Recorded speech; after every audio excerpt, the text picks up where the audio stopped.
You are very welcome back to the Men We Are podcast. I'm Kieran, and as I negotiate and navigate changes in my early 40s, I hope that by making myself maybe a little bit more vulnerable and being completely honest, I can inspire more of you guys to open up, let some of those emotions go, and start to feel a bit more.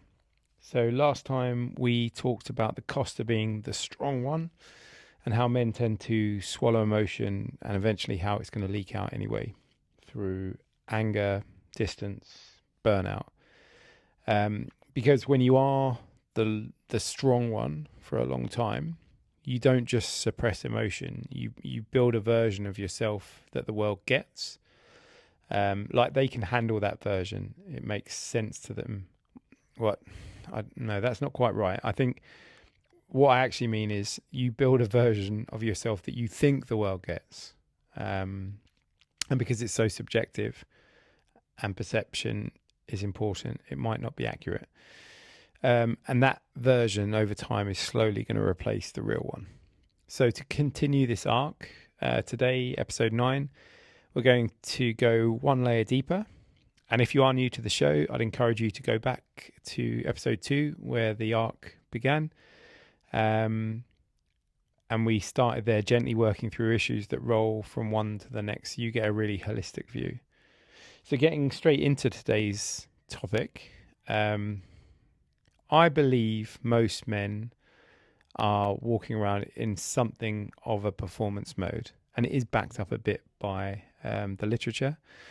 They're not doing it in a fake way, but it is in a bit of a protective way. So you are showing, you're picking and choosing the version of yourself that is capable, got it together, likable, useful, all the things that are valuable, or at least subjectively valuable.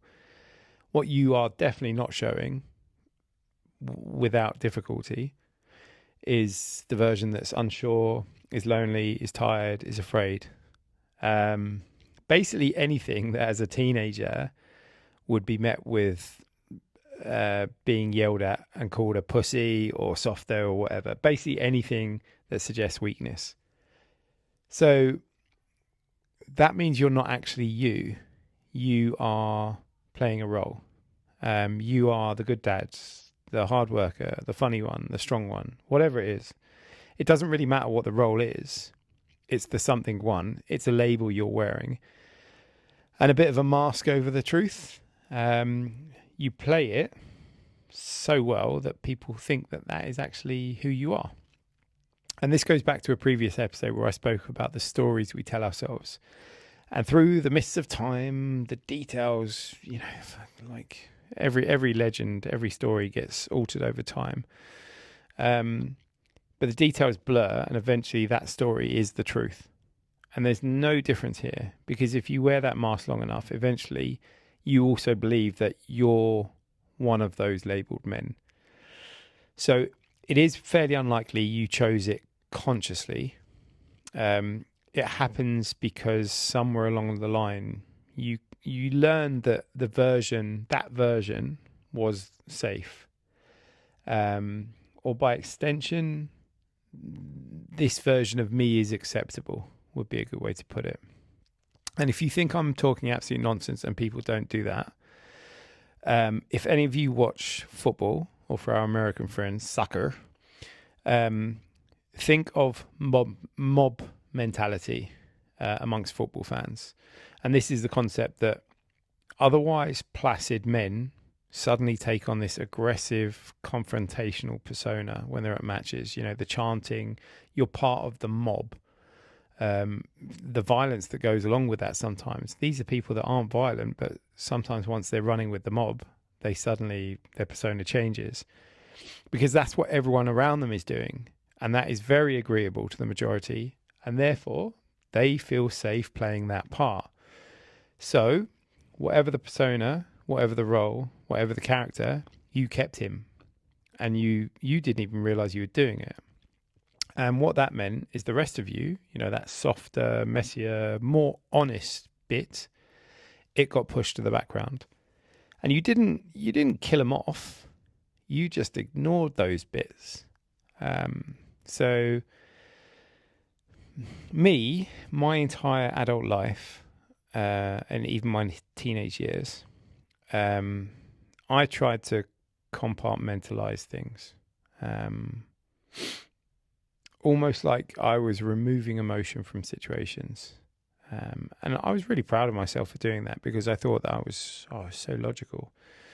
But during a chat with a good friend, it was pointed out to me that actually emotion steers all of our decisions. So therefore, compartmentalizing is only going to work for very, very short-term solutions, because the underlying problem is still going to be there, the emotional bit that I ignored.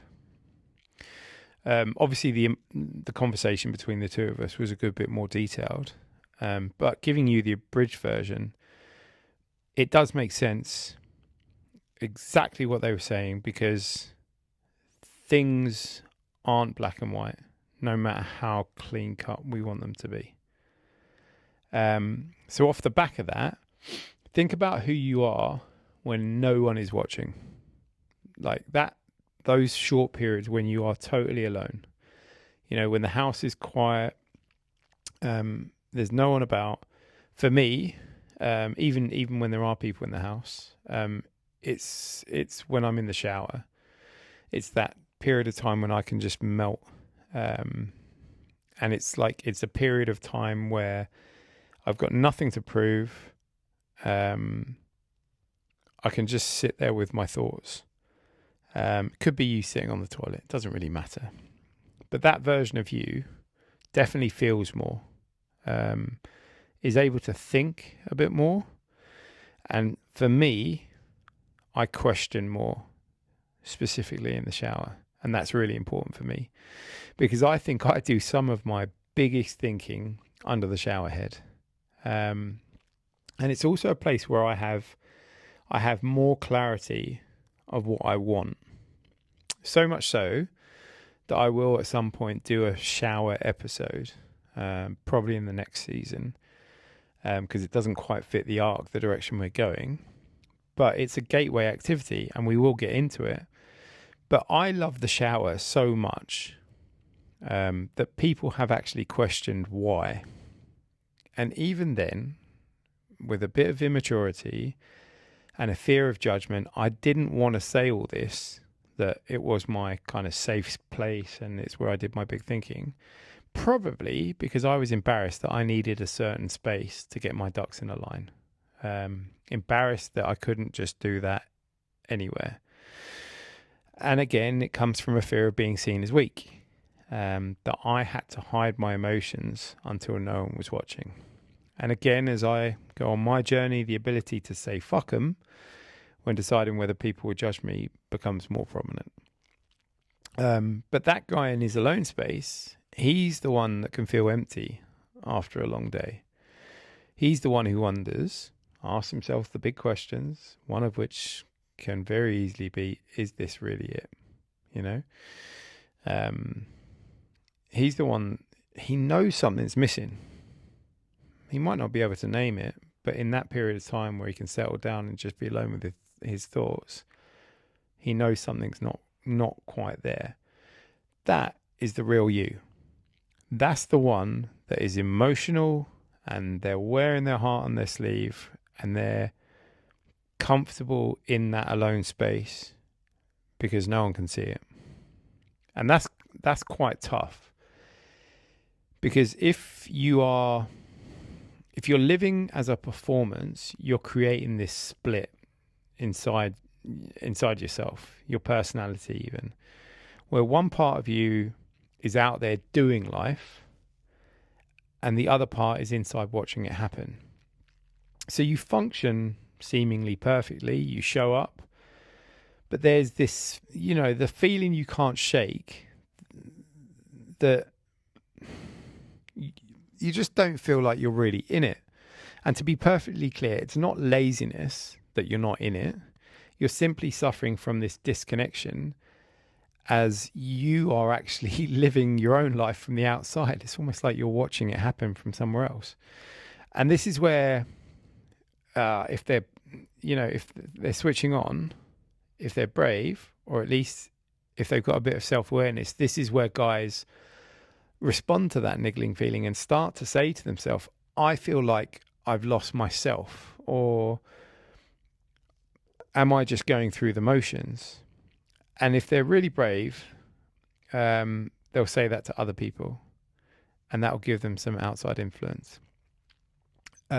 What they actually mean by those big questions, though, is, I've been playing this role for so long now, I forgot how to be me. And the performed self is, is safe, whereas the real safe is the bit that keeps you alive. So we have to find this fine balance. And the two are at loggerheads with each other as to who gets to sit in the driving seat. But the point I want you to really sit with is, if you ignore the real self for too long, you're going to go numb. And it's your real self that does the feeling. It's not the performer. So if you stop feeling, you're in the dentist chair, you're getting an injection, and you're going to go numb. And that's a really scary reality to face, because numbness for me throws up images of, sitting there, staring into space, feeling cold. If you've been to America, and you've seen like a pharmaceutical advert come on the TV, and the person is looking miserable, and they've even made the picture more grey, like taking the colour out almost. That's exactly how I imagine the numbness to feel. And those adverts they're hilarious, because then when the person takes the drugs that the pharma company is trying to advertise, suddenly everything is in vibrant technicolor, and they're smiling and everyone's happy and dancing around. And then at the end, there's the really fastly spoken warning, may cause diarrhea, heart palpitations, and your balls are going to drop off, But it's that first bit. It's so imprinted in my mind, this idea that I'm just sitting there in almost a grayscale life. So the only way to prevent that numbness, to keep myself from ending up in that advert, is to make a really meaningful change. But change is scary, because if you're going to change, you have to venture into the unknown. And we're always fearful of what we can't see and understand. So if you let the real you come forward, that feels dangerous. Just on the premise that version of you does have needs, and they have limits. They have feelings, goodness me. But ultimately, you also are scared that they might disappoint people. They're not what people expected. And all of those things, the perform you was literally built to avoid. Whereas the real you is vulnerable. So what do most of us do? What do most guys do, armed with the knowledge that change is necessary yet scary? Ask yourself honestly, what do you do? Of course, we don't do a thing. We stay in the role. But it is important. So if I can try to steer your opinion if you're trapped there, and maybe inspire some change, because that's obviously what this podcast is about. The version of you that everyone likes is not the version of you that feels love. Because to be loved, you need to be known. And you can't be known if you're always performing. Almost to the point you actually start to hate and resent the version that's performing, because they're getting the love and it's not you. It's like it's honestly a massive quandary. So something that might help you though, is that growth at this stage isn't totally about becoming better. And again, we're refuting the old philosophies of what growth and improvement is. And on the last episode and the one before, we said that growth at this stage is more about becoming honest, a truer version, And I mean this in every aspect, not just stopping yourself from telling the odd lie. It's not that version of dishonesty. It's like a dishonesty to yourself. So if you remember the stories we tell ourselves a narrative as a way of coping sometimes and quietening the upset. And I have definitely done that. I've bent the narrative to make myself feel better about whatever was happening, perhaps left details out, reset the time scale, changed it, purely because something was exactly what I wanted and I thought I deserved. So there was definitely a sense of entitlement there. But what was scaring me was I didn't think the other person would see me, like the real me, straight away and see that the real me was good enough. So I was putting on the performance to make sure enough boxes were being ticked until the point they did see the real me. And obviously, you don't have to be a brainiac to realize that I'm talking about a relationship. And I will talk about it later at another point when it fits into an arc, because it doesn't fit within this one at the moment. But safe to say, I paid the price. Playing a role was a stupidity and it didn't help me. So it's toxic because deep down at the bottom, with all the weird looking fish and all the sea monsters, the truth is down there lurking in the darkness. And the longer it's there, the sharper its fangs get. And again, if you're lying to yourself, you're only going to have to deal with it yourself. But if those lies got passed on to someone else, when that truth bites down, it's going to hurt so much more.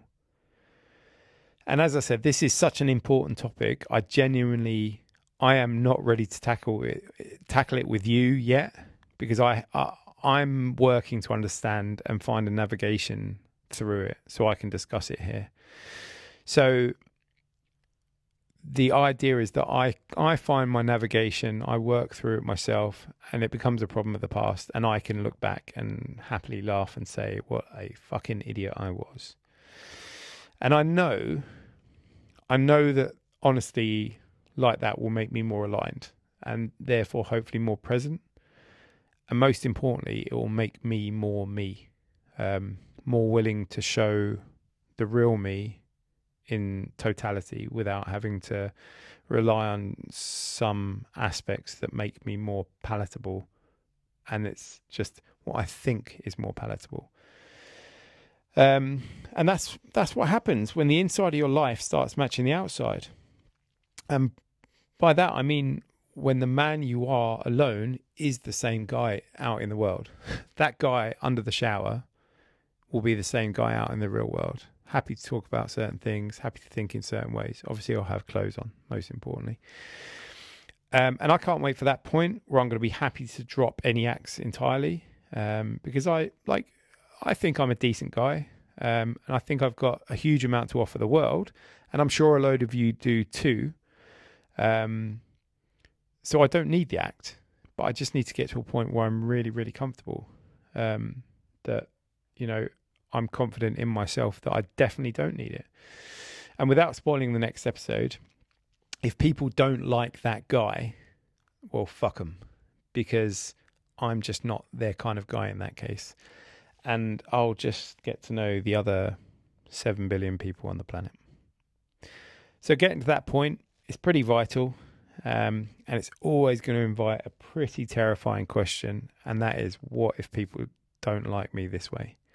And that fear, that's where emotional distance is going to be born.